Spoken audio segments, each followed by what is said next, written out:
জনগণের সাধারণ জনগণ ভোটারদের কাছে যখন আমি ভোট চেয়েছি, তাদের কাছে গিয়েছি, আমি সবারই একটি আশঙ্কা, তাদের প্রশ্ন আমার কাছে যে ভাই আপনি তো স্বতন্ত্র প্রার্থী, ঠিক আছে আপনি যোগ্য, আপনাকে ভোট দিতে যাব আপনাকে স্বতন্ত্র মনে করে, কিন্তু আমরা তো এলাকায় তো থাকতে পারছি না, ভোটের দিন আসলে কি আমরা সেন্টারে যেতে পারবো কি না। কারণ আমরা যদি আপনাকে কোনো কথা না, মানে স্বতন্ত্রকে ভোট দেবো কিনা সেটা বড় কথা না, কিন্তু আমাদের মধ্যে তো একটা আশঙ্কা কাজ করছে, কারণ আমরা তো এখন এলাকায় থাকতে পারি না, ঘুমাতে পারি না, পুলিশ আমাদেরকে হয়রানি করছে। আপনারা সাংবাদিক ভাইয়েরা, আপনারা সমাজের দর্পণ, আপনারা সমাজে আপনারা এলাকায় খবর নেন যে আসলে সাধারণ জনগণ প্রতিটি ইউনিয়নে গ্রামগঞ্জে তারা সাধারণ জনগণ তারা ঠিক মতো এলাকায় থাকতে পারছে কিনা। তাহলে এখন ভোটের আরও ধরেন 15 থেকে 17 দিন বাকি আছে, তাহলে আমি মনে করি দিন দিন যতই আমাদের ভোটের দিন আগাতে থাকবে, ভোটের দিন সামনে আসতে থাকবে,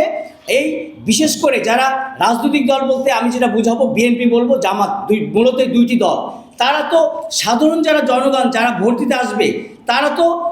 যদি মনে করে যে না এই লোক তো বিএনপির না, সে তো আমাকে ভোট দেবে না, সো একে আমার এলাকা থাকতে দেবো না। আবার জামাত মনে করবে যে এ তো আমার জামাতের লোক না, সে তো বিএনপি করে, তাকে আমি থাকতে দেবো না। এই যে লেভেল প্লেইং ফিল্ড, তাহলে আমরা যে বলে আসতেছি নির্বাচন কমিশন, প্রধান উপদেষ্টা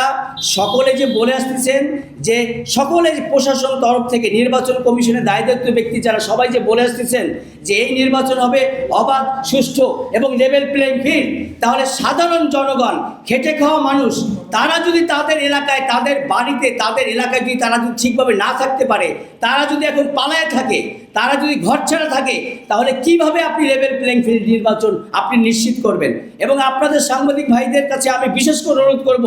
যে আমি যেটা এখানে উল্লেখ করেছি, বরিশাল বিভাগে 21টি আসন, 21টি আসনের মধ্যেই মাত্র 9টি আসনের স্বতন্ত্র প্রার্থী আছেন। আর বিশেষ করে বরিশাল জেলায় আমার 6টি আসন, এই 6টি আসনে আমরা 2টি আসনে মাত্র আমরা স্বতন্ত্র প্রার্থী। আমি এই বাকেরগঞ্জ আসনে একজন স্বতন্ত্র প্রার্থী, আর হচ্ছে গরুনদীতে একজন স্বতন্ত্র প্রার্থী। তাহলে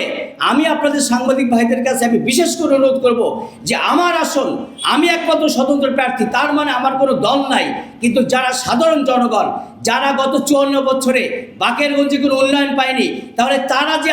আমাকে যদি মনে করে যে আমি স্বতন্ত্র প্রার্থী, তাকে আমি ভোট দেব, কিন্তু তারা তো এলাকায় থাকতে পারছে না, তাহলে তারা কিভাবে ভোট দেবে আমাকে বলেন, কিভাবে লেভেল প্লেইং ফিল্ড নিশ্চিত হবে। যে 5 আগস্টের পরে বিশেষ করে এখানে রাজনৈতিক দল বলতে যেটা আমি বুঝিয়েছি যে এই প্রশাসনের যে সমস্ত উন্নয়নমূলক কাজ বিগত 1.5 বছর যাবৎ হয়েছে, আমি যেহেতু উন্নয়নমূলক কাজের সাথে জড়িত এবং আমি আমার বাকেরগঞ্জ উপজেলার আমার উন্নয়নমূলক কাজের ক্ষেত্রে আমার যেহেতু বাকেরগঞ্জ উপজেলার ইউনো এবং অন্যান্য অফিসার, তাদের কাছে যেহেতু আমার উন্নয়নমূলক কাজের ক্ষেত্রে বিভিন্ন রকম সুপারিশ বলেন বা তাদের কি বলবো দৃষ্টিগোচরের জন্য যখন আমি যাতায়াত করেছি, তখন আমি এখানে লক্ষ্য করেছি যে রাজনৈতিক দল বলতে যেটা বোঝা যায়, বলতে চাই সেটা হচ্ছে এখানে আমি বিশেষ করে বিএনপি এবং জামাতের নেতাকর্মীদেরকে দেখতাম সার্বক্ষণিক বিভিন্ন যে বরাদ্দ বা বিভিন্ন রকম যে কাজকর্ম, এগুলোর ব্যাপারে তাদেরই সবসময় এই ইউনোর সাথে সবসময় তাদের যাতায়াত ছিল, ঠিক আছে। তো সার্বিকভাবে এটা সাধারণ দৃষ্টিতেই এই রাজনৈতিক দল বলতে কিন্তু আমি এনাদেরকে বুঝিয়েছি, নাম্বার 1। নাম্বার 2, আপনি যে কথাটা আমাকে প্রশ্ন করেছেন যে আমি ইতিমধ্যে এটা কাউকে অভিযোগ করেছি কিনা, না আমি কোনো অভিযোগ করি নাই নির্বাচনে মনে করি। নাম্বার 3, 5 আগস্ট 2024 তারিখের পর বাকেরগঞ্জ উপজেলার বিভিন্ন ইউনিয়নে পুলিশ ফাঁড়ির ইনচার্জগণ পদায়ন হওয়ার পর থেকে তাহাদের সাথে ইউনিয়নের বিভিন্ন রাজনৈতিক দলের নেতাকর্মীদের সাথে দীর্ঘদিনে একটি সখ্যতা গড়ে ওঠে। এর প্রেক্ষিতে সকল ফাঁড়ির ইনচার্জদেরকে আমি দ্রুত প্রত্যাহারপূর্বক অন্য জেলা থেকে নতুন ইনচার্জ দায়িত্ব দেওয়ার জন্য অনুরোধ করছি। উল্লেখ্য, আগামী 12 ফেব্রুয়ারি 2026 তারিখে অবাধ, সুষ্ঠু, নিরপেক্ষ এবং দলমত নির্বিশেষে সকল ভোটারদের অংশগ্রহণে ভোট গ্রহণকে সামনে রেখে শুধুমাত্র ওয়ারেন্ট ব্যতীত গ্রেপ্তার,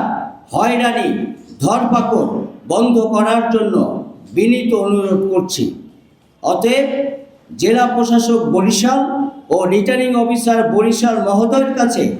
আমার বিনীত আবেদন, যাহাতে বাকেরগঞ্জ উপজেলার ইউনো এএসপি সার্কেল বাকেরগঞ্জ এবং বাকেরগঞ্জ উপজেলার বিভিন্ন ইউনিয়নের সকল পুলিশ ফাঁড়ির ইনচার্জগণকে অতি দ্রুত 48 ঘন্টার মধ্যে প্রত্যাহারপূর্বক নতুন করে পদায়নের জন্য বিনীত আবেদন করছি।